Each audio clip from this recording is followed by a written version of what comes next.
Welcome back, everyone. This is Dave from the Core Productions Deep Dive TV podcast with my co-host Stacie here to talk about the 1995 flick Casper for our second annual Halloween and Horror Month. And this is the final movie in Halloween and Horror Month. Happy Halloween! Happy Halloween! This is dropping exactly on Halloween. By the time you're listening to this, I mean, maybe you're listening to the next day, but whatever. This was not in our plans for this year. It was actually in our last year's plans. But it actually became available for streaming. And it's the 30th anniversary of this movie. Yeah. And you and I went and saw this in the theater. We went for my birthday. Yes. And happy birthday for the third time in this podcast. Belated, of course, at this point. But yeah. So, that's why we decided to take on this movie. It does not involve time travel. It does not. It's a pretty simple movie when it comes down to it. It's also not really horror. Right. It's a Halloween comedy. Right. Yeah. All right. So the movie's description reads as follows. An afterlife therapist and his daughter meet a friendly young ghost when they move into a crumbling mansion in order to rid the premises of wicked spirits. The movie's screenplay is by Sherry Stoner and Deanna Oliver. The movie was directed by Brad Silverling, lots of producer credits, 33 directing credits in total, including City of Angels, a series of unfortunate events, and Matlock, the reboot. Okay. Before no further, I'll tell you a couple of things. One, this is not a Sport Freak podcast, so if you haven't watched the episode, I highly recommend you go check it out, and then go back and give us a listen. Secondly, if you're listening on one of the platforms this podcast is now available on, please follow. And feel free to check out our YouTube channel, Core Productions, where additional content can be discovered. If you're already on our YouTube channel, please like, share, and comment, and subscribe to the channel. All right, shout-outs this week. We got a shout-out for John Irons, who had a birthday today. In the last week. In the last week, yes. Because, we're not releasing this till Halloween. Right. John Irons is a pretty famous podcaster. He's definitely got more views than us. John Irons is the Captain Game Show podcast. Mm-hmm. He's also the author of the book whose name I can't remember. 1700 Esoteric Syllables About Your Mama. And he's appeared on our channel numerous times. So, at least a couple. All right. So, and also happy birthday to Alex from the What Is From cast. Yes. Who had his birthday this week also. Yep. All right. So Stacie, your thoughts on this week's movie? Oh, so this is a classic, right? It's hard to think about, what are the classic Halloween movies without thinking about Casper. It's one of the classics. You'd already said we went to see this for my birthday. It's the 30th anniversary, which means this came out the month of my 13th birthday. Wow, that just made me really sad. But then again, I've been feeling really sad throughout this entire podcast as we've time traveled back to our past. Yeah, so we're going to time travel a little bit, right. Even though the movie's not about time travel. I was 13 years old when this movie came out, just about the same age as Christina Ricci and these other actors. So it was always, it fits me, Like, this is one of those childhood movies for me that just always felt classic. Yeah, absolutely. So, it's an enjoyable experience still, even 30 years later. The characters of Kerrigan and Dibbs are pretty annoying in this film, though. But they're supposed to be. They're the bad guys. I know that. But also, are they that bad? I mean, yes, they are bad people. Watching this as an adult, it's hard not to have a little bit of sympathy for them. No, they're bad people. Okay, I'm going to point out, it's her house. All right, fair enough. She owns the house, which means she owns any treasure that might actually be in the house. It belongs to her. All right, fair enough. She's not trying to steal something. My assessment of those two characters isn't a moral evaluation. It's just that they are extremely annoying to watch. Now, I feel sorry for him because his whole thing is he's just in her shadow, right, doing her bidding. and here's the thing, though. They are not really in the movie that much. Right. And then when we get to our climax, that climax is over in 2 seconds. Yeah. And then we have another climax, which is also over in 2 seconds. I mean... Yeah, it's still it's an enjoyable movie to watch. It also, the emotional beats in this movie, they work. They get to me. They make me feel something, which is more than I can say for a Thanksgiving movie that is coming up that we're going to be talking about. That one didn't really do anything for me, but we'll talk about that when we get to it. Okay. Do we have anything else to say before diving in? Casper originally started as comics by Harvey Comics, which is where the name Dr. Harvey comes from. All right. That's a homage to the original comic company that produced Casper Comics. I have a hot take that I'll bring up now because I don't know where else to do it. Do you remember American Horror Story Murder House? Yes. Season 1? Yeah. Yeah, my hot take is that all that is a retelling of Casper. All right, so here's the funny thing, though.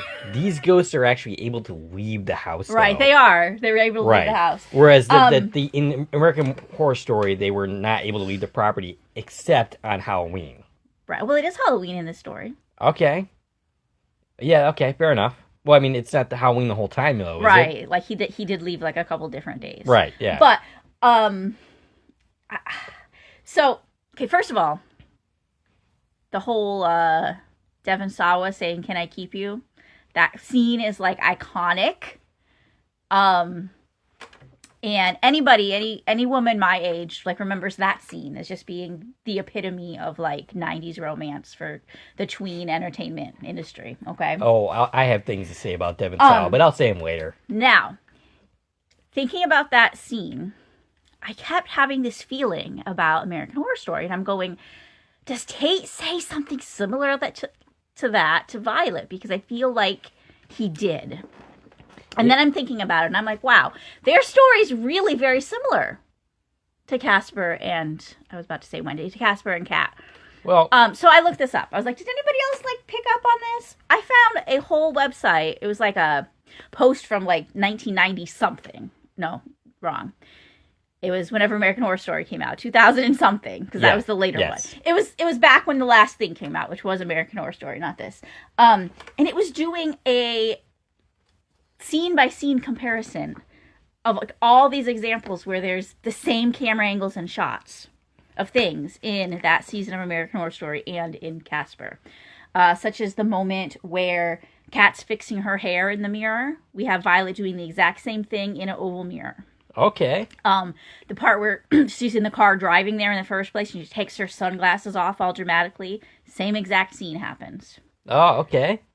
It's definitely too many moments for it to just be a coincidence. Interesting. So, Ryan Murphy or the writers or whoever, somebody wanted to slip a little Casper into that story. I am convinced. It's a lot less murdery and unaliving going on in this movie than the American Horror Story. A lot of people die in this movie. Only, like, who? Now, the big difference is I never found Tate and Violet's story to be romantic at all. No? Well, I mean, yeah, it is. It's just not a good romance. It's kind of, he's creepy. He's creepy to her, not endearing. But it's the same thing. He's a ghost. She comes here. The dad, in both cases, is a shrink to the ghosts. Yeah. Well, I don't know. I don't know that I think Violet does kind of take to him a little bit. She does until she realizes she's dead. Right. Well, once he realizes that he went on, like, a murdering spree, that's when the romance is really dead. He wasn't a friendly ghost. He was a killer. But even before that, he had a bunch of red flags. Should we have put spoiler alert for American Horror Story at the beginning of this? Yeah. I think she had bad taste, and it's not typical for, like, someone her age. I'm pretty sure she was, like, 16 in that series. Yeah. But we're not here to talk about American Horror Story, that's for sure. But I'm saying, I see so many coincidences. Right. Yes. I don't think, so many that I don't think they are coincidences. Mm-hmm. Even the fact that it's this big, creepy old house that nobody wants to live in, and then the dad's a shrink, starts seeing the ghosts in the house and trying to help them. Right. Okay, I see it. It's very, very similar. Okay. And then, we have this little romance between the ghost and the teen girl that he's just, all over. at times that kind of plays a little weird too, but yeah. I mean, it's a ghost and a human, so of course it would. But yeah. All right. Well, we'll talk about the actors, of course, as we go. But one thing I've always found super weird about this is the fact that we have two different actors playing Casper. Yes. It has tripped me up my entire life. And I think I understand some of the reasons why they did it, but also I don't know why they did that.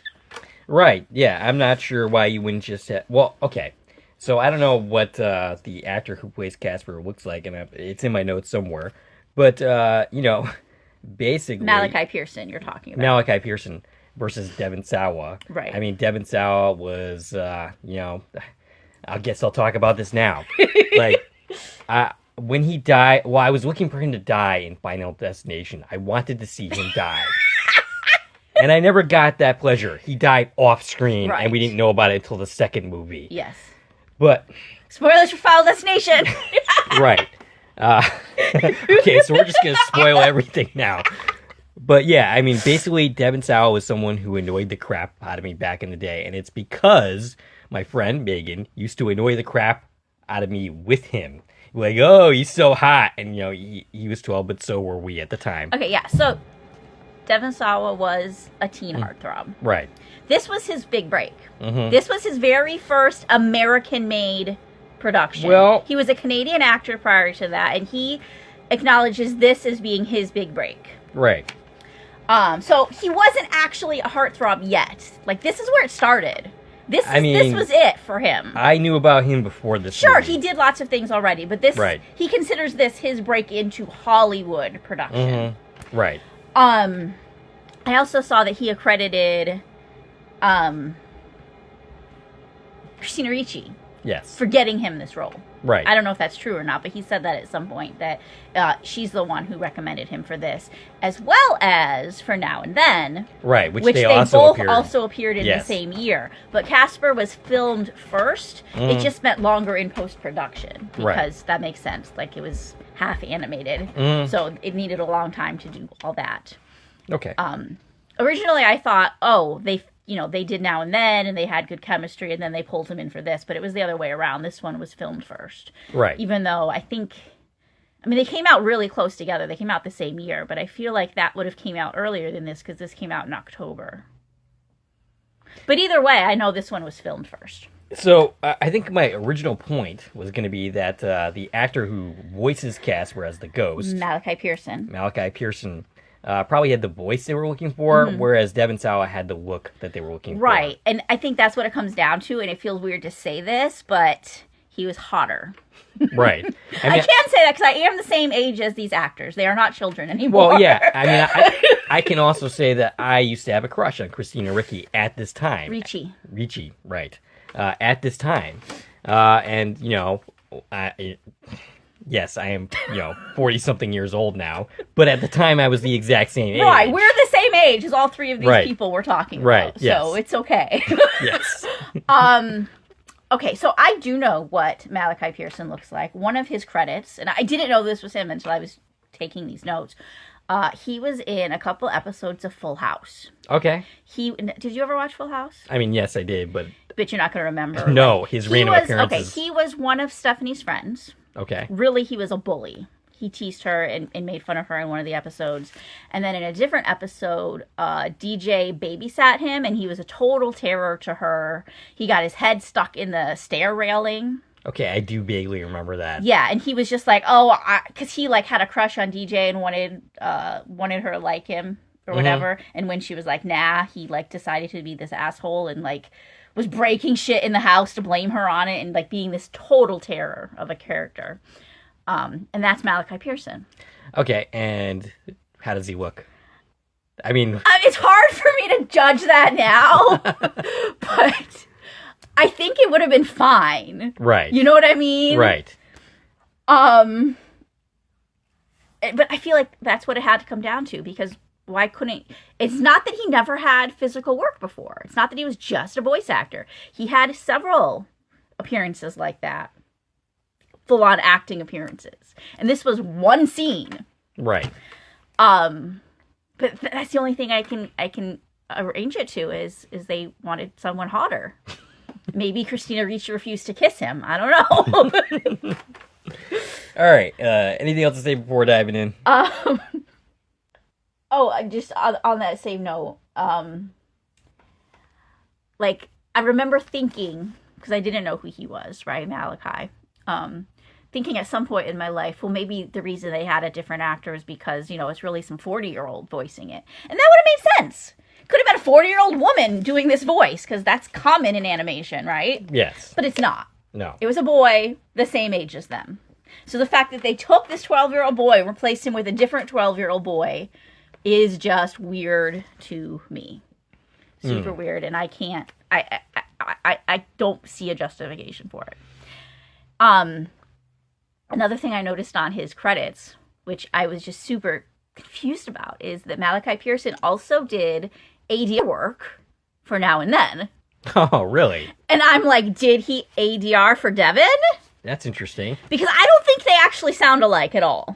No, they don't. But, like, we're pretending they do? So is that who he ADR'd for, or was it just some random voices he did? Because I found that so weird. I didn't notice that credit, but yeah, that's funny. Yeah. They were shooting this exactly at the same time, so... Like, this shot first, but they were back-to-back at the very least. Right, okay. Gotcha. Wow, that's really weird. Okay. Diving in? Yeah. I mean, we're like, what, a half hour in at this point? Probably. Lots to say about it. Right. All right, so the movie begins with a creepy-looking house at night as two kids climb under the gate. All they have to do is get one picture and their history. And the other kid says that's what he's afraid of. Nikki here is played by Chauncey Leonardo. 40 credits for him. Leopardi, okay. I'm guessing my yeah, anyway.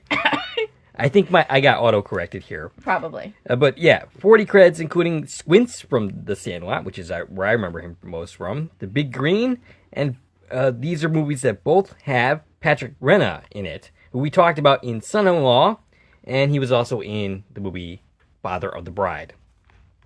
Andreas is played by Spencer Bruman. 14 credits, including 2 episodes of Wings, Third Rock of the Sun, and Fearless. You got anything for them? Yes. Spencer was also in Man of the House, and Chauncey was also in 9 episodes of Freaks and Geeks and 5 episodes of Gilmore Girls. 9 episodes of Freaks and Geeks. That was not a very long series. It was a very good series, but that probably was like the entirety of that series. I'm sure it was longer than that. It might have been maybe 10 more episodes besides that, but it only lasted like a single season. So they entered the dark and scary-looking house building and argue who's going to take the picture when someone helpful comes along to offer to take the picture, telling them not to fight. But they aren't grateful for the help, as the helpful thing is a transparent spirit, and this is the titular character, Casper, the friendly ghost. As the picture is taken, they scream and run out of there, and we see this via basically the picture itself. Yeah.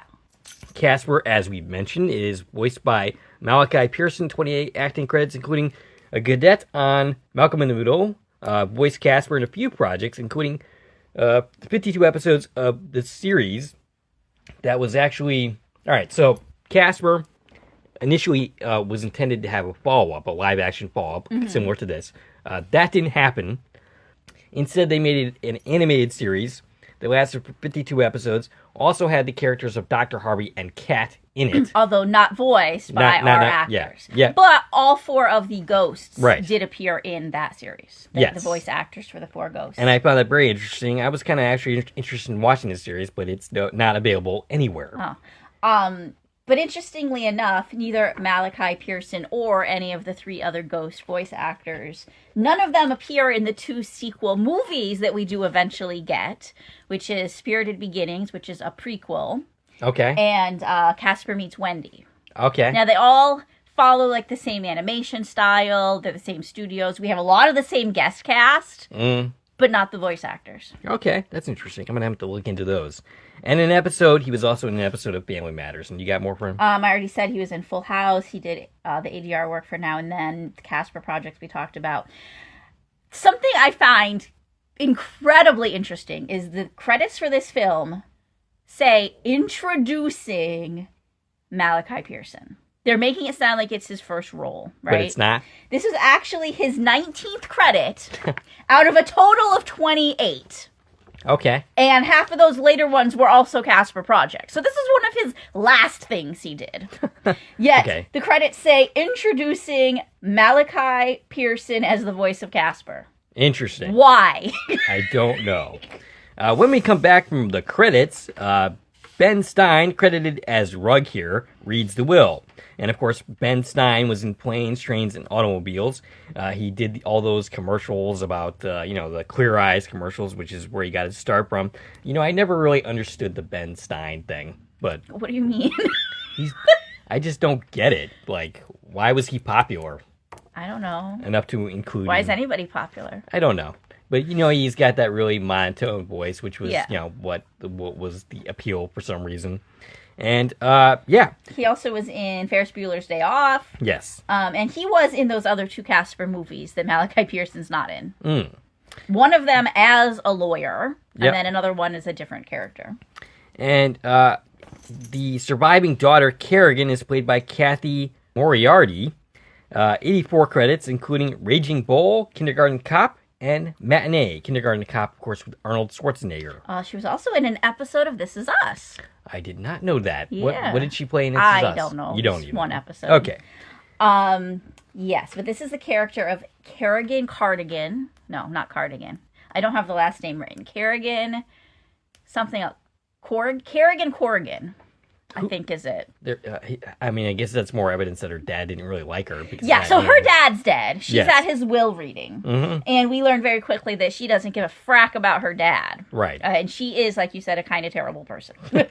Her stooge is Dibs, played by Eric Idle. 88 credits for him, including 22 episodes of Suddenly Susan, a bunch of Monty Python movies. Yeah, he's one of the creators of Monty Python, so he's all up in all the Monty Python-ness. Gotcha. And 4 episodes of The Simpsons. Nothing else for him? No. Okay. Kerrigan wants Rug to cut to the chase, where it tells her what she is going to get out of all this. The whole will he's reading is all about, like, charities and wildlife preservation and, like, all these animal things. And she's just like, what did he leave me? And apparently the answer to that question is Whitstaff Manor in Maine, and Kerrigan is pissed. She threatens Stein, who is very unmoved, and leaves, and that is the last we will see of Ben Stein in this movie. Kerrigan... he tells us that this place is condemned. Right. And it's a very, very not a good property, is what we're being told. Okay, but couldn't you tear down the building and build something else there? Yeah, it's like oceanfront property. Right. Looks pretty nice to me. Right. So Kerrigan ends up throwing papers into the fire, sending Dibs into a frenzy as he tries to get the documents out because the deed is in there. The fire reveals that there's a buried treasure in the process of getting it out, Dibs ends up burning himself. Kerrigan is excited. She always knew the place was valuable. Dibs says he needs a doctor, and she says there's plenty in Maine, and that's as much. Yeah, we don't know where they're starting, but we're heading to Friendly, Maine. Friendly, Maine. Sounds like a friendly place. Friendship, Maine. Yes. Which is actually Camden. Okay. Yeah. We'll talk about that. We'll talk about that. Here's what the note said. It said, Buccaneers and buried gold, whipstaff doth a treasure hold. And if you can't tell right from hearing that it's a child playing, you got a problem. Right. Sorry. Spoilers. There's no treasure. So they drive up on a stormy night. Dibs is sent out of the car in the rain to open the gate. They make their way into the condemned house. Dibs is impressed. He accidentally lights his bandage on fire and frantically puts it out when someone says, "Hi." After guessing who the kid is, Kerrigan just outright threatens him with like legal lawsuits or the police or whatever. Casper ends up greeting them, showing himself in the flesh. Yeah, because not exactly. He's afraid to show himself because every time he does, people get scared and run away, and he doesn't want them to run away. These people are no exception. They start screaming. Casper tries to stop them, as it will wake up his uncles, but it's too late. We hear haunting noises, we see some lights, and the two of them hightail it out of there. Next thing we know, Kerrigan and Dibs are trying to get an exorcist played by Don Novello, who has 58 credits. This seems to be a take on him playing a character named Father Guido in a few things. Yeah, this is his famous character. Right. He portrayed this character on. I vaguely remember this, but like I think I'm too young to really remember this. Right. But he played him on Saturday Night Live, as well as a whole bunch of other like talk shows, as well as other one-off cameo appearances on different like sitcoms and TV shows. He was also in The Godfather 3 and the movie Jack. He mumbles about being able to do the exorcism competently, but the ghosts make quick work of him. We hear them laughing, and his head is on backwards when he comes out. It didn't go well. No. We then see Ray Stantz, Ghostbuster, running out. He says, "Who are you going to call? Someone else." And he runs off. He's played, of course, by Dan Aykroyd. 117 credits for him, including all of the Ghostbusters movies, Trading Places, and the movie 50 First Dates. As well as Blues Brothers. Of course, he's one of the Blues Brothers. And he also is a Saturday Night Live alum. Right. I find it interesting that Don Novello got a credit for his appearance, but Dan Aykroyd was uncredited for this. It was an uncredited cameo. Interesting. Not sure why that would be the case. Yeah. I mean, unless he didn't really want one, which I don't see why he wouldn't. But they next try to knock the building over. The ghost manages to scare away all the construction people while Casper is still trying to make friends with them. And he says all he ever wanted was a friend. That makes me very sad. Stay here, construction man who's trying to tear down my house, and be my friend. Right. I mean, also, I don't know why she thinks tearing down the house is going to help her find the treasure. That seems like a bad idea. I mean, you're not going to find the treasure if it's destroyed. Right. So Casper sits and watches Mr. Rogers' Neighborhood, looking sad. And then a news report about James Harvey, played by... This is a Hard Copy. Okay. That comes on. This is Terry Murphy, the actual host of Hard Copy, doing this bit. James Harvey is played by Bill Pullman. 105 credits, including 4 seasons of The Sinner, for which we covered exactly one of those seasons. Which was exactly the last of those seasons. Right. There's always like big reports about the possibility of them doing more, but that has yet to materialize. Yeah, but of course we covered the season that was filmed in Nova Scotia. Our buddy Reed Price was in that with Bill Pullman. He was also in Independence Day and its sequel, Igby Goes Down, which is a movie I happen to really like, and Killing Faith. Yeah. And While You Were Sleeping. I love that. Ah, yes.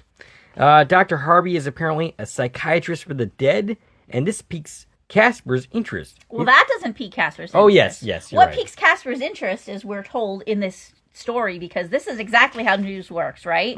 That he travels the country with his 12-year-old daughter. Right. And we see her. Right. Cats. And they're harassing her at school, because that's how reporters are allowed to do, is just go harass kids at school about their dad's profession. I mean, maybe they were back then. I don't know. But it's Kat that got Casper's attention. As soon as he saw her, he was enamored. Because she's played by Christina Ricci, who's kind of cute. Yeah. 91 credits, including 30 episodes of Yellow Jackets. You know, it is so funny to me because she is such a great actress that I forget that character is Christina Ricci. I mean, she's also looks very different. They make her look different, but she completely disappears into that character to the point where I don't see that actress at all in Yellow Jackets. Prozac Nation and Sleepy Hollow and a million other things, including, of course, Now and Then, we already mentioned. Yep.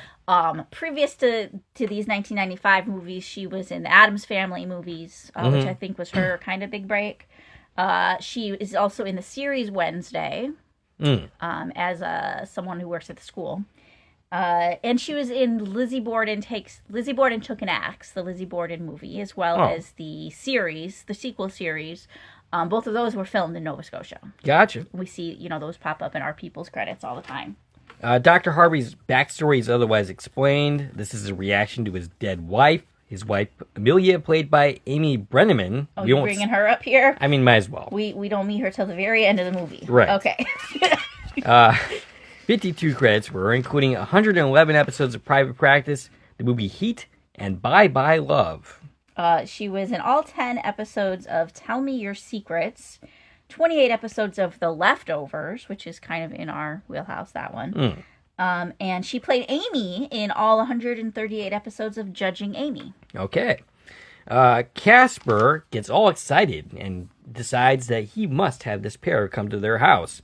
So he transports himself to Kerrigan's hotel room and makes sure she sees this hard copy episode to get her to hire them by literally stalking her with a TV. Yeah, he turns the channel on the TV and then moves it around the room to make sure she's on the phone trying to order food and being really mean to whoever's on the other end.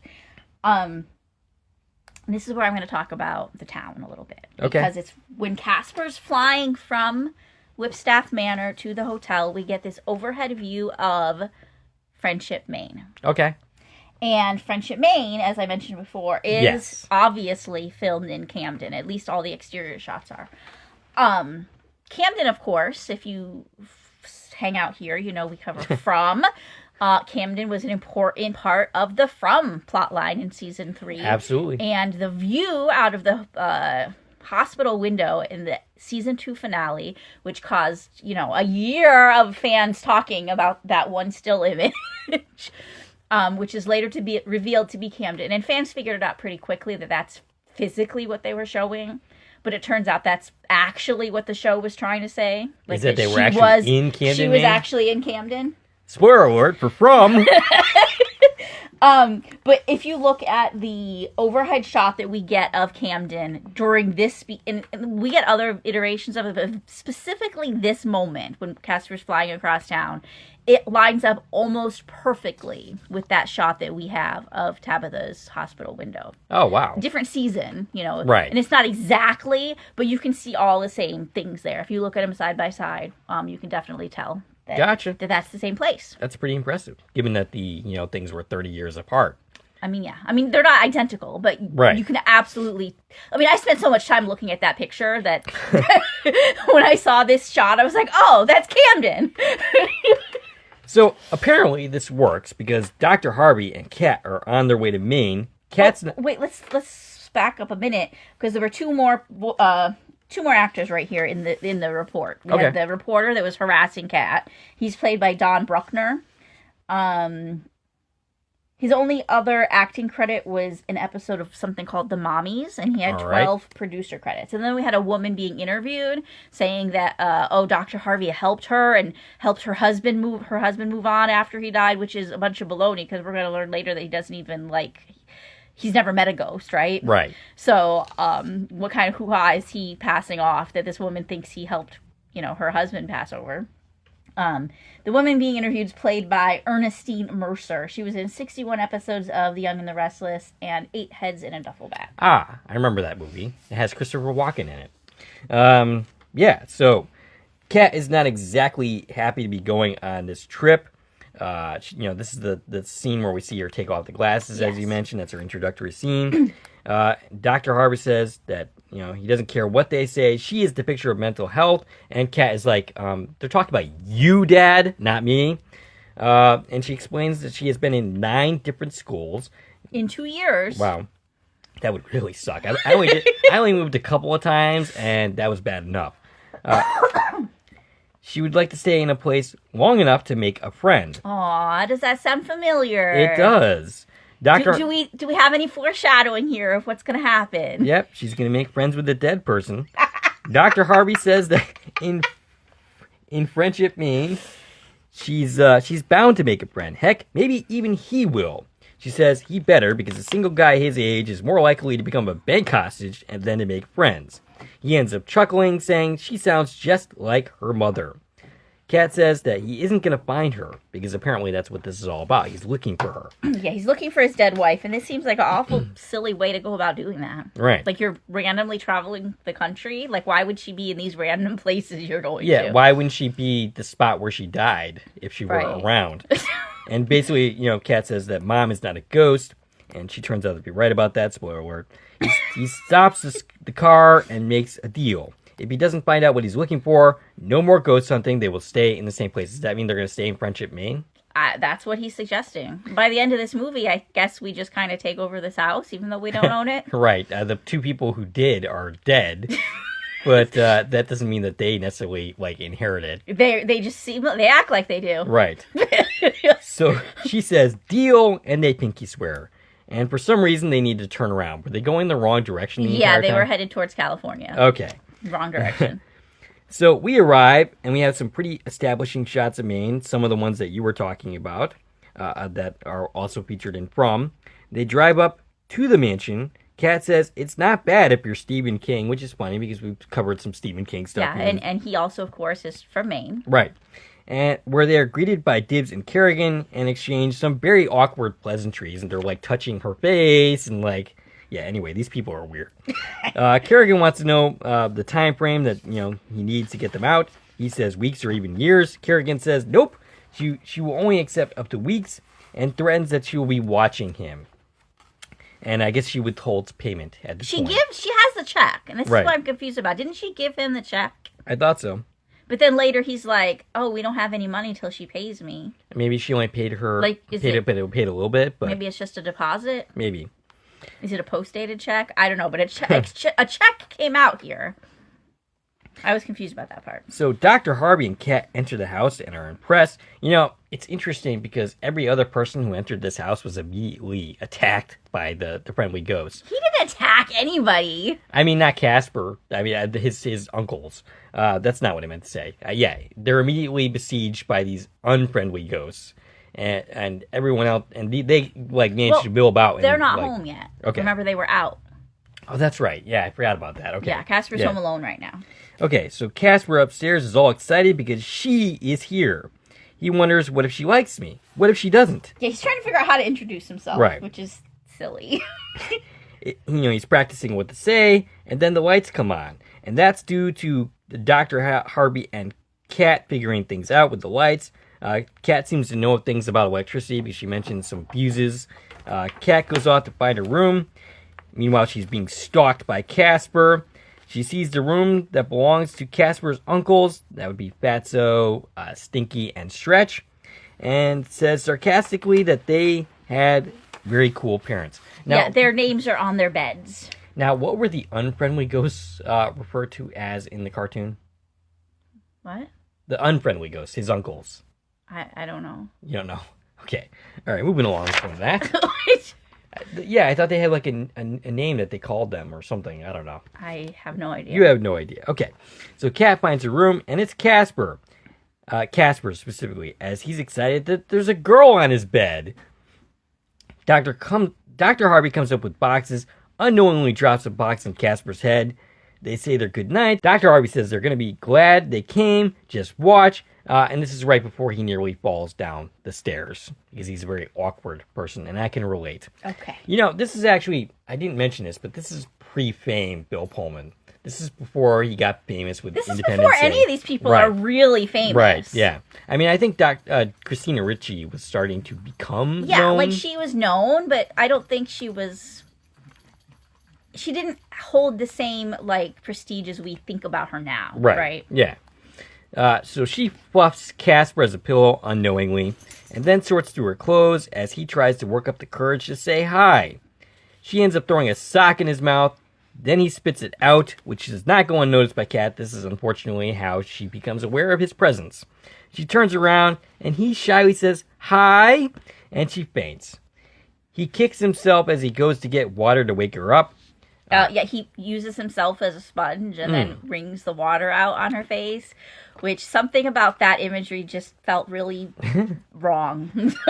So she does wake up, but she ends up screaming. Her dad comes running up, and Kat has to convince her dad that she saw a real ghost. It's amazing to me that this person who looks around the country looking for ghosts and has moved her 9 different times looking for ghosts is so patronizing to her here. Right.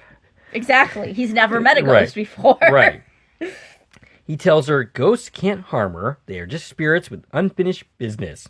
He then looks everywhere for the ghost. He opens up a closet, expects to see nothing, and turns to see Casper, who says, pleased to meet you, sir. Dr. Harvey screams and runs for it, carrying Kat and basically on his shoulder. And hides in her closet. This is funny to me because this kind of reminds me of the X-Files of all things. Okay. The title character of that series, Box Mulder, he's looking for aliens constantly. And in the season 2 premiere, he's about to have an encounter, and the first thing he does is start shooting at it. So yeah, I mean, like this person who's obsessed with finding aliens finds it, and his impulse is to act out of fear and start shooting at it, even though that's what he's been looking for this whole time. Right. Same thing here with Dr. Yeah. Harvey. He's looking for ghosts. He sees one. He starts screaming. Yeah. So basically, Kat apologizes for not believing in him, as he's basically leaving her in a closet. His response is to apologize later. So not too afraid that he can't be a little petty here. Casper, meanwhile, knocks his head on the wall, saying over and over how he blew it. And then he hears the voices of his uncles, who he greets at the door, trying to hide his human guests and prevent them from he's trying to keep them outside. It doesn't work. Mm-hmm. So this is where we meet the uncles. Stretch, Stinky, and Fatso. Stretch is played by Joe Napote. 42 credits for him, including the same character in the animated show. Anyway, I went into that already. And an episode of Curb Your Enthusiasm and The Sweet Life on Deck. He also was in all 78 episodes of Viper and an episode of Happy Days. Stinky is played by Joe Alasky, 156 credits for him. He was in that same series. Lots of voice work. He died on February 3rd, 2016. He did regular voices for Looney Tunes and the Rugrats. Various voices for both of those franchises, and he played Nixon in Forrest Gump. Okay, that's interesting. Fatso was played by Brad Garrett. He's probably the most famous of these three. Yeah, he's not a voice actor like these two are. He has 178 credits, including Everybody Loves Raymond, an episode of This Is Us, and lots of voice work, of course. And do you have He has lots of all kinds. He has hundreds of credits, including 10 episodes of Not Dead Yet. Okay. Which is a show I watched. It got canceled, though. Of course it did. They catch on pretty quick that Casper is trying to keep them out of the house. They torture Casper and send him into space. And then they hear Dr. Harvey calling out, saying he'd like to make contact, but no popping out of nowhere. Can you deal with that? And all three of them at the same time ask him, can you? Dr. Harvey turns. They make terrifying faces at him. He ends up fainting, and they dive into his body. Dr. Harvey, meanwhile, regains consciousness. He goes to the bathroom to wash his face. His face morphs into Clint Eastwood, playing himself. This is another cameo. So we get 3 cameos here, and none of them are credited. Right. They're all uncredited listings as cameos playing themselves. Is how they're listed on IMDb. Well, one of them isn't playing himself, unless they are saying the Crypt Keeper. No, not the Crypt Keeper. The other, Clint Eastwood, Rodney Dangerfield, and Mel Gibson. Yeah. The Crypt Keeper, that person actually is credited. Well, yeah. Oh, yeah. Okay. But the 3 cameos are uncredited, and so the credits, the uncredited listings make it sound like, oh, they're just playing themselves. Now, here, I always took this as this is supposed to be the physical embodiment of the uncles. Okay. That's what I took it, is they're looking at themselves in the mirror, so they're remembering what they looked like. Okay. That's how I always took it. All right, if you say so. So, 73 credits for Clint Eastwood. I didn't bother taking credits for them. I mean, it's Clint Eastwood, Rodney Dangerfield, and Mel Gibson. I did anyway. He was in Unforgiven, In the Line of Fire, Heart Ridge Ridge. Those are movies I saw him in. He was also in plenty of Westerns and the Dirty Harry series. I don't know when or if I will ever talk about Clint Eastwood again, so I figured I might as well do it. Okay. Then his face turns into Roger Dangerfield. I'm reasonably confident we will never... Rodney Dangerfield. Rodney Dangerfield. That's what my note says. I don't want to say that. Because you spoke. Yes, of course. And we all know I have problems speaking. 46 credits, including Caddyshack, Back to School, and Ladybugs. He died on October 5th, 2004, at the age of 82. Was it really that long ago he died? It was that long ago. Wow. Yeah. And then Mel Gibson, 75 credits, including the Lethal Weapon movies, Braveheart, and What Women Want. He also had plenty of director credits as well. And finally, the Crypt Keeper from Tales from the Crypt, John Kaiser, 261 credits for him, including lots and lots and lots of voice work. Yeah, lots of video games as well as cartoons. He also was in an episode of Sliders. I did not notice that. Yeah. I didn't bother going through his 261 credits looking for that. It's hard when they have that many to actually find relevant things. They're in there, but it's hard to look for them. Finally, he ends up screaming. That would be Dr. Harvey. Ends up with a bucket on his foot as he makes a run for it. The ghosts roll him up in a carpet before sending him down the stairs. They end up chasing him with swords, causing his pants to fall down. It's very slapstick humor. They say his name during this, and I was always like, how do they know who he is? I mean, they're ghosts. They know But everything. they just walked in and found him. How do they know anything? I mean, I guess they just kind of like... They just know? Yes, they just know. Okay. So Kat gets out of the closet. Casper lets her out. Right, not literally, by the way. She's still in the closet. I mean, actually, I don't even think she's... I don't think she's like that. So she runs... Sorry. She runs to find her dad, battling the ghosts. Stinky knocks him out with bad breath. And finally, he ends up winning the fight decisively when he sucks them all into a vacuum cleaner. I'm surprised that even works, to be honest, but apparently it does. Did Ghostbusters already take a shot here, and they couldn't do it? Well, so. one of the Ghostbusters. Maybe he needed all three. But Dr. Harvey could do it all by himself. Maybe Dr. Harvey should apply to be a Ghostbuster. Maybe he should. So he takes her to the kitchen and makes her breakfast in the morning. The next morning, Kat walks around the mansion with a dustbuster. And this is a very 80s-like thing. Probably 90s, too, but... Why? Because she has a dustbuster? Yes, that was a very popular thing in the 80s and 90s. I mean, dustbusters are still a thing. I know, but they were more popular back then, and yes, I know that you have one as well. Yes, it's very handy. Yes. She is greeted by Casper, who wraps himself around her mouth so she doesn't scream. He explains he's the friendly one, and if she screams, she will wake up her uncles, who are very cranky, to put it mildly. He takes her to the kitchen and makes her breakfast. She goes to touch him, and she asks if he can, if she can hurt him. He says, nope. Can she hurt him, or did I say that the first time? Okay. I don't know. Can she hurt him? Can they hurt each other? Yes, can they hurt each other? And the answer both times is no. Dr. Harvey walks in, and Casper reacts like he just walked in on something, like they were making out or something. Well, they were touching isn't the word. They intermingled their hands. Oh. Which that was the whole, is this going to hurt either of us? Gotcha. Isn't it romantic? And she was like, that's so cool. So Harvey sits down to eat something when Casper's uncles arrive doing the Full Metal Jacket 4 music and pretend to melt when the shade goes up. But this, of course, is just them basically mocking him. Yeah, they're pranksters, these guys. Right. And it's kind of funny that they're kind of accepting his presence here, even though they're acting like, this. Yeah, they're just trying to be... Obnoxious. They're not trying to actually be benevolent. Harvey wishes them good morning as they mock him. Stretch tells Casper, how dare you serve the air-sucking intruders before us. The ghosts eat, and it goes straight to the floor as Casper tries to clean it up, and Stretch kicks him away. Kat starts exchanging insults with them before Harvey sends her on her way to school.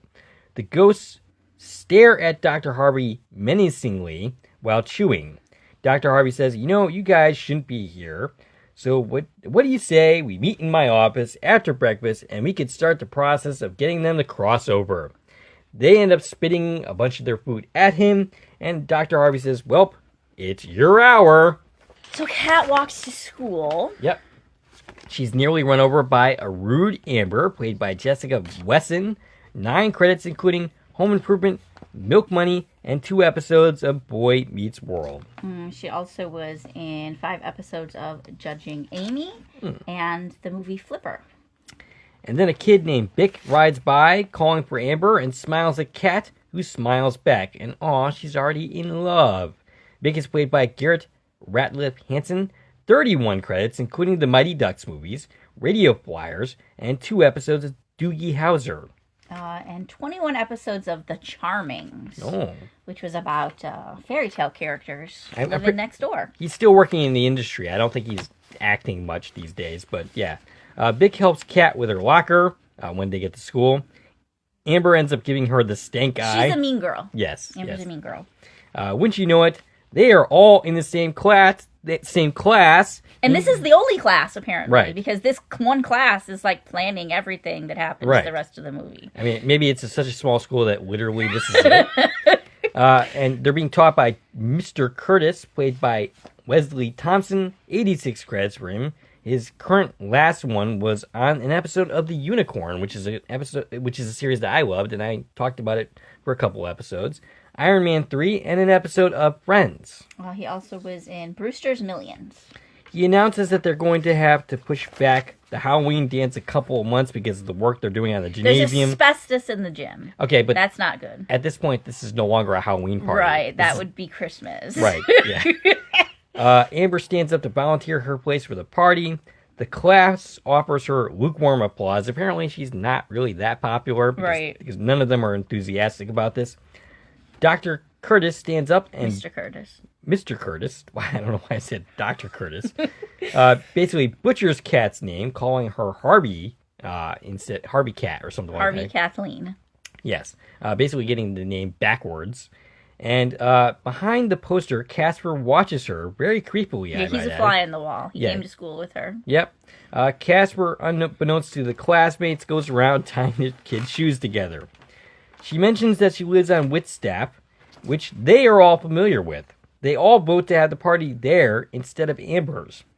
2 students here are Student 1, played by Michael Burbo, only 4 credits, and Student 2, J.J. Anderson, 6 credits, including an episode of Harry and the Hendersons, the TV show.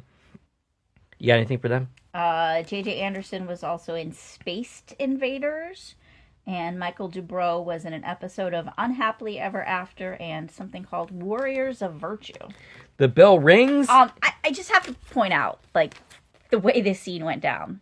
So they're like, it was a kid who's like, we can have the party at Whipstaff. And then the teacher's like, let's take a vote. And they all vote that they want the party there instead of at Amber's house. But nobody asked Kat. Nobody asked Kat. She didn't say a word. She didn't volunteer this. They took a vote at the teacher's suggestion to have a party at her house. And they didn't even clear it with Dr. Harvey or her parents. Now, soon we'll find out. We'll have, the kid's going to ask her, like, hey, did you talk to your dad? And we don't know if that actually happened or not, but no, this is a bad idea. First of all, you don't own this house. Right. You are employed to be in this house. Right. The house is condemned. It's not safe to be here. Add to the fact that, I don't know, it's full of ghosts. Well, was it condemned or should it be condemned? Well, we were told it's condemned, and right. it is in bad shape, and I don't think that the owner would like the kids having a party here. Also, apparently classes only last for like 5 minutes because the class just started, and the bell was all we did is she introduced herself. And that's the end of class. I didn't think of that. Oh, you know what? It was probably homeroom. Okay, It was probably just the class you go to before class. Okay. And then everyone ends up falling over on themselves because they Casper tied all their shoes. Meanwhile, the 3 ghosts are tossing Harvey's stuff around, but Harvey catches a picture of his wife and says, not this one. They are all impressed by her, saying she's quite the looker. They claim to know her. Dr. Harvey asks if they have a way to contact others like themselves, and he's trying to be slick about it, and trying to be like, I'm not really interested in this, but I'm kind of interested in this. Stretch says that's not allowed generally. You gotta go through red tape. But if he keeps Kerrigan off their backs, they might have a deal. Stretch sends Fatso through the doors to find where Amelia floats. We see a light behind this door, and Stretch is all, I think it might be for you, Doc. But of course he opens the door, and it's not his wife at all. It's Fatso dressed up as a woman and plants a kiss on him. So these ghosts are kind of sexually harassy at the same time. But they're not great guys. No. I guess they died at a different time, so we can't really judge them on current day standards. But anyway. Sure. So Vic knocks on Kat's door. Kat doesn't let him in. Vic asks if she asked her dad about the party, as Casper mocks him behind him. He offers to be her date to the party. She agrees. He starts to walk away, and, she does a celebration thing, which Vic, of course, catches. And you know what, Kat, you got to play it a little cooler than that, at least until he's out of view. But whatever. And Casper's really sad about this. Yes. That Kat has a date. Meanwhile, Amber is lurking nearby as they leave. She asks, so she fell for it? And she did, and Vic doesn't seem all that happy about this trick that they are pulling on them. Casper, meanwhile, is bothering Kat and she says that she has a date. She says, I know you really want to go to this party, but I have a date. Casper asks, what does Vic have that he doesn't? And the answer, of course, is a pulse, for starters. Unfortunately, he does not have a pulse. He does not, no. He does not have a tan, nor does he have a reflection. He then puffs himself up into a superhero ghost and says, well, can he do this? And he makes Arnold Schwarzenegger impersonation here, saying, "Come with me if you want to live," which of course is from the Terminator, and then proceeds to drag her out of the window despite her protests. And that Arnold impersonation is yet another person playing. Yeah, oh yeah. That wasn't Malachi Pearson or Devon Sawa. That was Jess Harnell. And it wasn't Arnold Schwarzenegger doing a cameo, which right. I half thought it would be with all the cameos in this movie. Right. But it was Jess Harnell, who actually ends up doing the voice of Fatso in 27 episodes of the cartoon. Okay. So Brad Garrett only voiced Fatso for half of the series. Gotcha. And then this Jess Harnell took over. Okay. So he stayed with the franchise. He also did the voice of Fatso in Casper Meets Wendy and Spirited Beginnings. Gotcha. And he's got hundreds of other voice credits, including things like Lower Decks, Looney Tunes, and Transformers. Interesting. So, where he is dragging Kat to is a lighthouse. Casper says he doesn't remember his life, and Kat finds this sad. And he's... Is Casper the boy in white? Maybe. He says he comes here every night. Oh, okay. To the lighthouse. Yep. And yeah, basically he's asked, why don't you remember anything? And he doesn't really remember. As Kat lays in bed, she wonders why he does. Oh, no, actually, okay.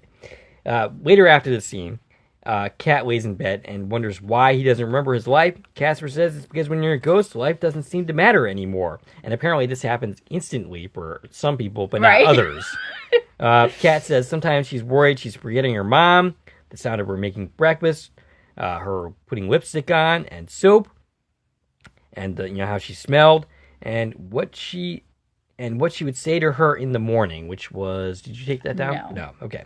So Kat then asks if her mom is a ghost. If her mom is a ghost, did she forget about her? Casper says no, she would never forget about her. Yeah, which is pretty opposite of what you've been saying. Right. As Kat falls asleep, Casper asks if you were alive, would she go to the Halloween dance with her? She makes a non-committal noise of yes because she's sleeping. And then he gets really up in her business and asks, "Can I keep you?" He kisses her non-consensually, by the way, on the cheek. And she says, "Casper, can you close the window?" Because she's just making her cold. Yeah, she's like, "It's cold in here. Can you close the window?" And he's like, "Ah." He looks saddened and cuddles up with her on the bed. This is actually, this is a very touching, a very good scene. Very nicely played by these two actors. It made you feel, it gave you the feels. Sure. In the morning, but he's acting more like her pet. Right. Than her. Yeah, literally curls laying up on her feet on the foot of the bed, like a dog. So in the morning, Kat excitedly greets her dad, asking to buy a costume. She doesn't want to look cute. She says she wants to look nice, like date night. Date nice. This launches him into the birds and the bees speech, which I never had with my kids. She just learned it on her own. Her friends, I'm sure, helped her out with that, and I don't think her mom did because, it's her mom, but maybe her sister. But anyway, that's all. Wow. So yeah, he's about to start talking about the birds and the bees. And she's like, "Oh no, don't worry. It's already too late for that." And he's like, "How late?" He says, "Nope. Haven't done any of that yet. Don't need to worry." And he says he would love to get her something, but he doesn't have any money. And yeah, basically until he gets paid, he's got nothing. We hear a chorus of ghosts singing, "It's my party and I'll die if I want to." And she, of course, looks back and giving the ghosts, who she can't even see, the stank guy. She's not afraid of them. She's just annoyed by them at this point. She begs her dad to make sure the ghosts don't crash the party. How exactly is he going to be able to keep that promise? Right. Does he have any... It's not like he has a leash that he can keep them on. But they send... So she leaves. They end up sending his copy flying around, which annoys him. Kat goes exploring and finds a room with a toy train, and she finds something in a box that makes her smile. The ghosts pretend to be therapists as Kerrigan and Tibbs spy on all of them. Dr. Harvey seems ready to quit. I don't know why. Suddenly he's decided. Yeah, he's like packing up. I don't understand why he's suddenly despondent about this. He hasn't indicated that that's the case yet in any kind of way. But the ghosts basically decide to take him to a bar, flying over Tibbs and Kerrigan. Tibbs is like, You pay a guy to get rid of the ghosts out of the house, and what does he do? And Kerrigan's like, he gets the ghosts out of the house. Yeah, so because those 3 ghosts are gone, and Right. Harvey's gone, she's like, we can break into the house now and look for the treasure. I'm going to remind you again, it's her house. Yes, yeah, so there's no breaking in necessary. So Kat, meanwhile, brings Casper to the room, which is now alive with moving toys and trains and all that. Yeah, so this is Casper's old playroom. Casper's excited as he starts to remember things flying around the room. They end up in the attic, and he puts a dress on her, which belonged to his mother. It's his mom's old wedding dress. She asks if she can wear it to the party tonight. Casper doesn't really answer because he's over by a sled that he says his father wouldn't give to him. But one day, it was just there. And he spent the entire time basically sledding into the night. He spent all day on it. It got late. And then he got sick, and presumably this is how he died. He died. Yes. He got sick because he was out in the cold too long, and he died. That's very, very sad. And his dad was sad. And why did we keep this sled? Why didn't they get rid of it? I don't know. They put it in the attic. Kat asks, what's it like to die? Casper says it's like being born, only backwards, and presumably more painful for the person who's, dying. Less painful for the person... Well, no. I don't know. Is dying the same level of pain as giving birth? That's an interesting question. I guess it depends how you die. Right, I guess. Fair enough. And also how you get birthed. But anyway, he didn't go where he was supposed to. He was looking after his dad. There's some old newspaper articles. One that's about Lazarus, a resurrection machine. Yeah, so he suddenly remembers this machine, right? From what we see in these articles, we see that Casper's last name is McFadden. Yes. So his name's Casper McFadden.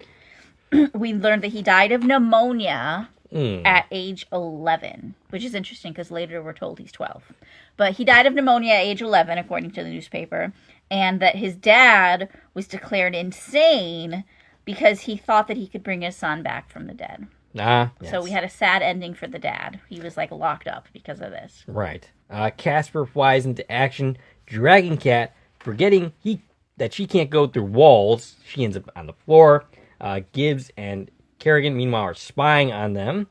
Casper starts going towards a wall as a shortcut per Kat. That was her request.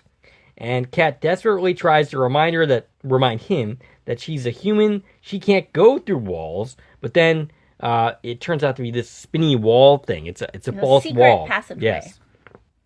And then we end up on the worst ride ever.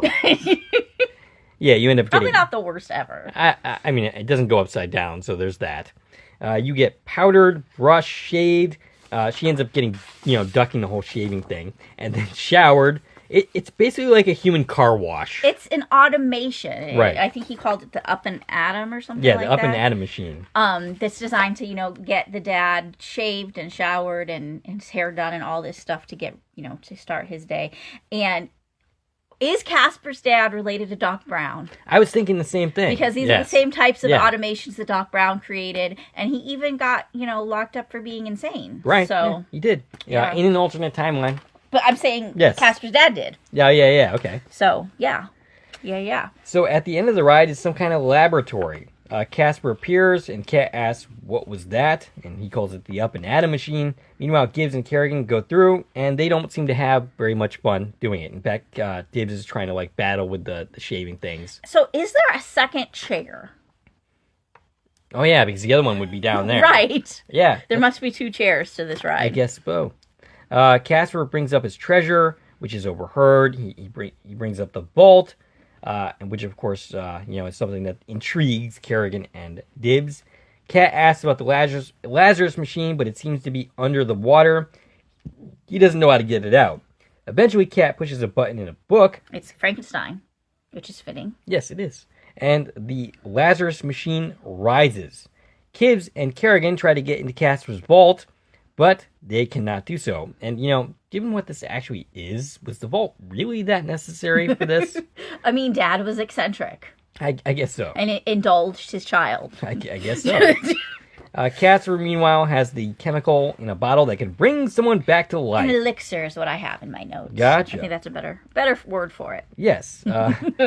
And there's apparently only enough for one, so he produced this chemical that could bring people back to life, but only did it once. Yeah. And never tested it, apparently. Right. He never actually got to implement it because he got locked up. Oh, but that's it. Assuming immediately once he figured it all out, that same day they locked him up. Well, that should be a lesson for anyone who wants to invent a machine that brings people back to life and you're about to execute it.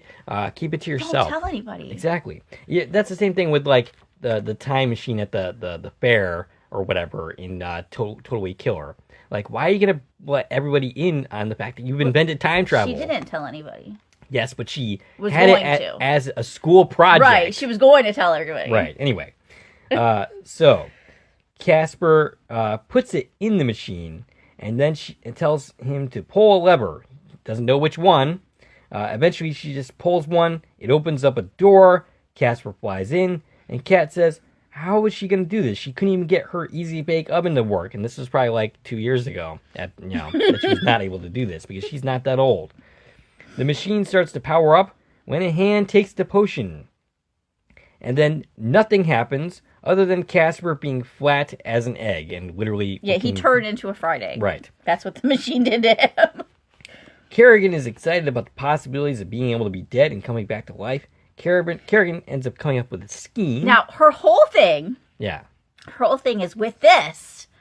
You can become a ghost and then search the house for the treasure by looking through walls and then come back to life. Yeah. She never stops to ponder, I don't know, a machine that can bring you back to life Right. is a treasure. Right. Also, like, what if it doesn't work? We don't know that it's going to work, right? So, yeah, she comes up with a scheme to kill Dibs so he can fly through the walls. This starts a sequence of where they basically start trying to murder each other. Kerrigan tries to run him over. She says first she falls out a window. Right. It doesn't kill her, though. She's Right. fine. She falls out a window. She's fine. She gets in the car, tries to run him over. And she says he's taking this way too personally. She ends up driving through the woods almost off a cliff. She crashes into a tree. Still fine. Right. She opens up a door, ends up falling to her death, apparently this time. Yeah, now she's no longer fine. Gibbs thinks she isn't coming back, but then he basically grows into this big monstrous thing and says, not so fast, little man, the bitch is back. Cut to the ghost getting Dr. Harvey drunk in a bar. He's doing karaoke, and there is a guy here who is credited as drunk guy in a bar, played by Michael McCarty. 33 credits, including the Legends of Bagger Vance, 2 episodes of Quantum Leap, though really it's only 1. Oh, I missed that. Who was he in Quantum Leap? He was Jack in A Hunting We Will Go. He also was in Glitter Rock, but that was the leap out, so that didn't really count. I missed that. Yes. So yeah, we have a Quantum Leap connection here. Well, there you go. And he died on September 26, 2014 at the age of 68. Meanwhile, yeah, Dr. Harvey's doing karaoke. The ghosts are starting to like him, but they say he's got the rest of his miserable life to go. Fatso suggests putting him out of his misery. Stretch says it's about time they add another ghost to their gang. Yeah, so their plan's to kill him so that they can keep him. Right. A little more hostile than Casper's plan. Right. So, they're basically about to try to murder him. They got weapons in their hands. But Dr. Harvey starts talking about how awesome they are as friends. He gives them a hug. And he tells them that he's going to tell Kerrigan they're not going anywhere. It's their house. And they all start crying, talking about how much of a sweetheart he is. They're not going to murder him now. But Harvey goes out a door. As they look on in horror, they make no effort to try to stop him as he ends up falling off a cliff to his death. All right, I'm going to ask the question. Why is there a door leading off a cliff? So, the sign, there's like a caution tape and a sign, and it says open trench. Okay, but why is that? So I think they were just doing construction. All right. Outside of the bar. Gotcha, but why is that door even open? Right. Why isn't it locked? The door should be locked and barricaded. There's people, there's potential lawsuits here. I mean, obviously there's another door, right? Because they came in just fine. Right. Yeah, they didn't die coming into this bar. All right. So he's dead now. Yep. Drunk. Okay, I already did drunk guy. Meanwhile, with Casper and Kat, Karen. She reshaped him. He's no longer an egg. She's like filling him with air to pump him up like a bicycle tire. A good thing that was handy. Kerrigan, as a ghost, has discovered Casper's treasure. She's all laughing. Dibs arrives with a vial that will bring Kerrigan back, but Casper gets it back and sends Kat back up the escalator. Does it run over the other chair? You don't think escalator is quite the word? I don't think that's the word, no. So she gets upstairs just in time to greet her teacher and classmates who declare they're here. They're all here at the door together? Well, this is breaking news. Traveled together? I guess so. The whole class? Did this teacher, like, rent out a bus or something? Meanwhile, Vic and Amber are plotting their little prank. They sneak in a window. The kids are escorted in. Kat gets back in. He basically goes back down. Yeah, which is funny because she just left, and now she's like, "Oh, let me go back." She puts the vial back in when out pops Kerrigan, demanding the machine be activated. But Dibs has other ideas. He pulls out the vial and is prepared to destroy this vial. Dibs has delusions of grandeur now, but Kerrigan sends him flying. Yeah, so he wants to double cross Kerrigan. Right. He's like, "Aha, you can stay a ghost. Peace out." But Kerrigan sends him flying out a window to presumably his death. Presumably his death. We don't hear from him again. And that's one of my questions, is what the frig happened to him? Yeah, maybe he didn't have any unfinished business. He must not have had any unfinished business, because we don't see him again. Right. Also, Dr. Harvey says that ghosts can't harm you, but apparently they can. Well, I mean, what does he know? Right. Casper tricks Kerrigan, getting her to say that she has no unfinished business, which sends her into the afterlife. The vial ends up falling to the ground along with the treasure. Kat ends up catching the vial in slow motion, which is quite a talent. I guess that's this is the third time in as many weeks that I'm making some variation of that joke. But, nobody's watched the other ones. So I'm just kidding. And 20 people have. Right. And the treasure turns out to be a baseball bat that was signed by his favorite baseball player and a glove. And by the way, like I said, this whole plot line is over in like 2 seconds. I found it very convenient. Dry. Right. Like, oh, who's got the elixir now? We're tossing it back and forth. And it was just like, do something else here. Right. I kind of would have liked them to have focused a little bit more on Dr. Harvey's situation and not this Kerrigan and Dibs crap, but whatever. They're out of the picture and good. They're gone. I don't miss them. So Casper is led into the machine when she hears the sound of her father, who is now a ghost hanging out with his new pals. He's a drunk ghost. Right. How do ghosts get drunk? Well, he was drunk before he became a ghost. Okay. But yeah, it's not still in his blood because he doesn't have blood anymore. Right. Kat is upset, and it seems Dr. Harvey doesn't remember her daughter, just instantly forgets, just like that. But Kerrigan remembered the fact that what she wanted to do. And this starts to make her cry. He has her pinky swear her. And then he remembers, and he's like, oh crap, what did I do? Casper tells Dr. Harvey that she needs this more than he does, and leads him into the machine. Casper activates the machine, and out comes Dr. Harvey alive again. Just like that. Once again, very convenient. This whole thing. It was pretty easy, yeah. This whole thing lasted like 2 seconds. They should have played with this a little bit more. I have a question. Okay. Why do Kerrigan and Dr. Harvey's ghosts have clothes and hair? He's got glasses on. When Casper and the uncles have none of that. They're just white. Maybe they died naked. Anyway. He hugs his daughter, while Casper looks on sadly, because his chance to be alive is done. Dr. Harvey says he had the strangest dream. He thought they almost lost each other, and this is, of course, a very touching moment. They hear music. Casper, once again, very sadly says her party has started without her. Her date is probably waiting, and there's a very much disdain on that word date from Casper. Dr. Harvey and Kat overlook the party. Harvey says that this is her party and sends his growing daughter on her way. Not before giving her a kiss, and she jokingly says, I hope nobody saw that. Amber and Vic... your dad just died. Maybe, care. I mean, she does. She's just playing around. She doesn't actually mean I that. know, but it's all very like, oh, I'm gonna go to the party now. Right. Amber and Vic are preparing their prank before the three ghosts scare the crap out of them, and they end up running from the party, basically with Vic. Vic is basically leading while Amber is being dragged behind. And while Kat is applauded, but she is very confused by this turn of events. And of course, this now means that she is dateless. Well, she was dateless anyways. Yeah, but she didn't know she was dateless. Alone, Casper plays with his toys when he starts to see a light. And who should visit Casper but Amelia? And this would be Kat's mom. And of course, I already gave credits for her. You did. I'm not sure why. I don't know. It's just because, we were introduced to the concept of Amelia back then. So anyway, she tells him that it was a very noble thing he did. Amelia is giving her his dream for the night. Giving him.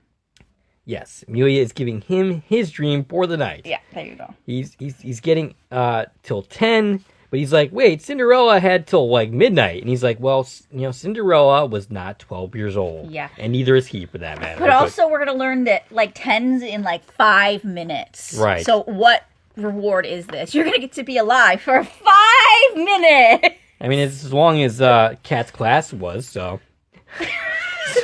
So we cut to Kat at the party alone as others dance. We see a figure walk down the stairs. We don't see his face, but others take note of him. Yeah, because he's hot. Because he's so hot. He's a hot 12-year-old, and everyone's just going to stop and look at him. I hate Devin Sawa so much. So he walks up to a very confused Kat and takes her hand to date. She's clearly Takes her hand to dance. Dance, that's what Dance is the word you're looking for, I think. Right. My notes. I'm sorry. So she's clearly taken by him because he's Devin Sawa, and what 12-year-old wasn't taken by him at the time? You sound bitter.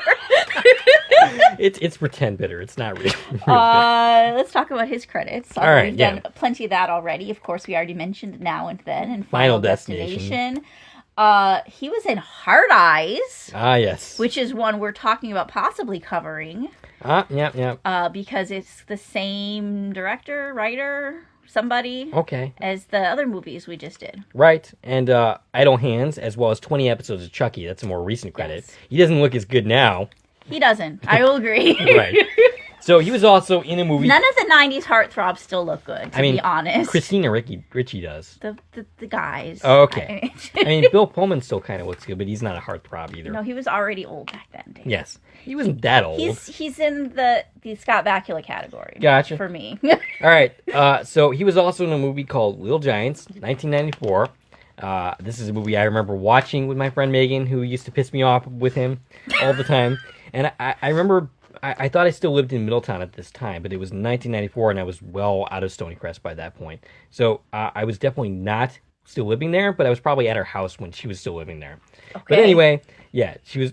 He basically the girl character in that movie was like all moony-eyed over him, and she's like, and Megan, my friend, was like, "Well, she knows what she wants." Anyway, she used to irritate the shit out of me with him. But anyway. And yeah, he was basically in a bunch of commercials at the same time. So he was probably also recognizable from that. So they dance, and they start to float in the air, which nobody seems to notices. Freak out.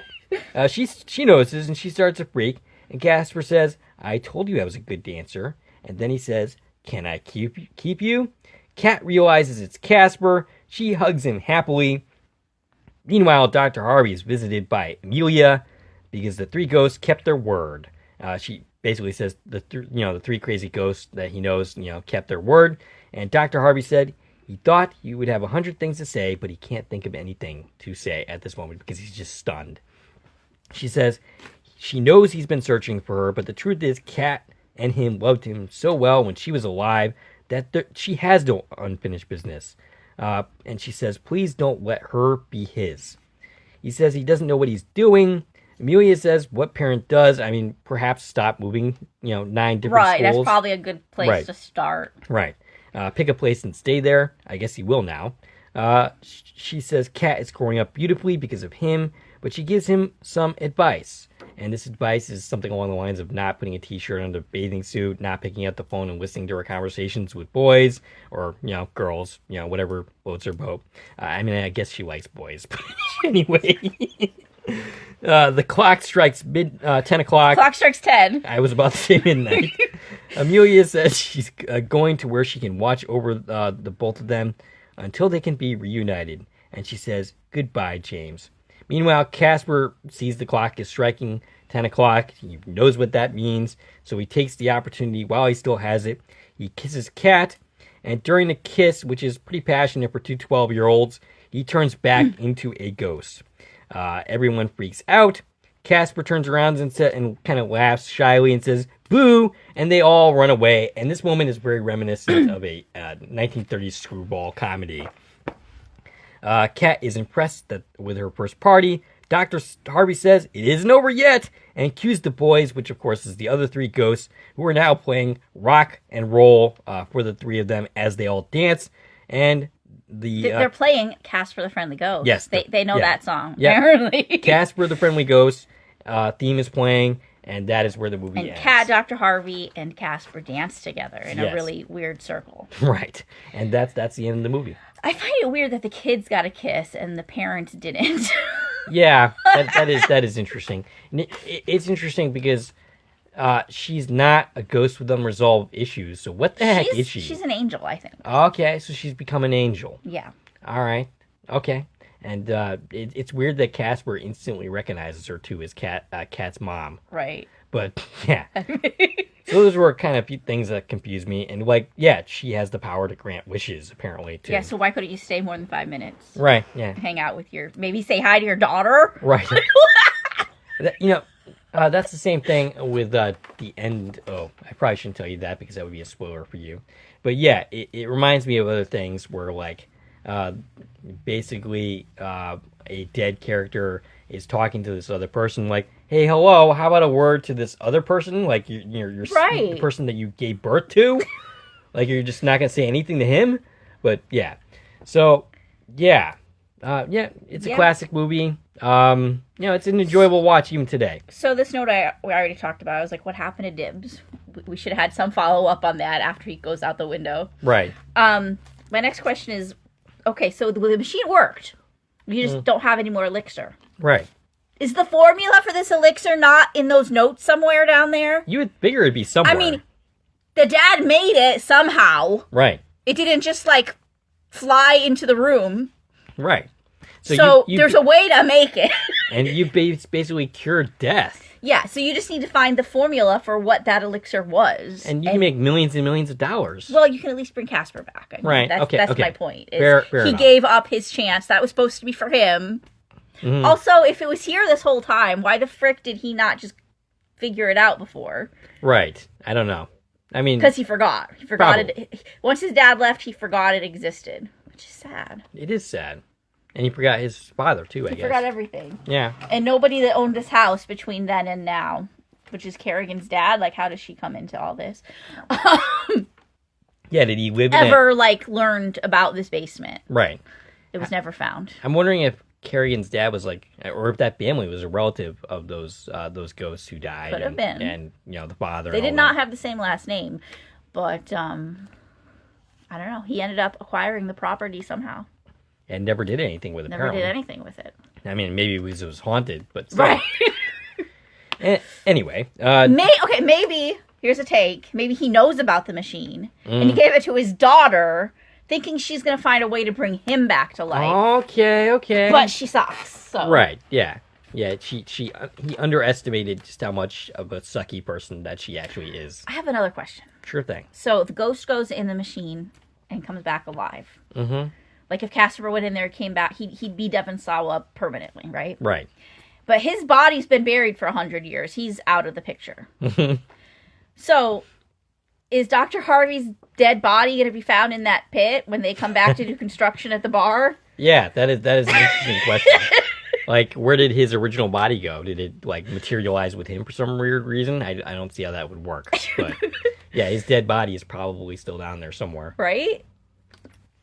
He'd just be they'd be you're here, but I have your body. Like, what's going on here? And then, of course, are they just going to stay in the house and live happily ever after? Because it's not your house. Apparently, they're gonna, because they in that animated sequel They series, just live there. they just live there. Okay.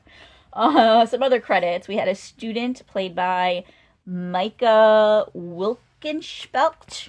Wow, that is quite the name. I think I actually might have got it, too. I think you did. Micah was in Addams Family Values.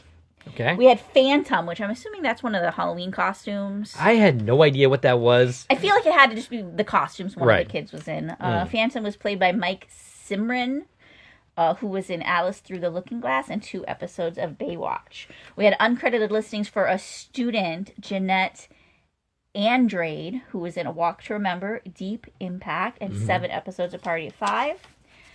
We had Little Red Riding Hood, played by Elise Main, who was in an episode of 90210. And we had Kid at Party, out of the 100 of them.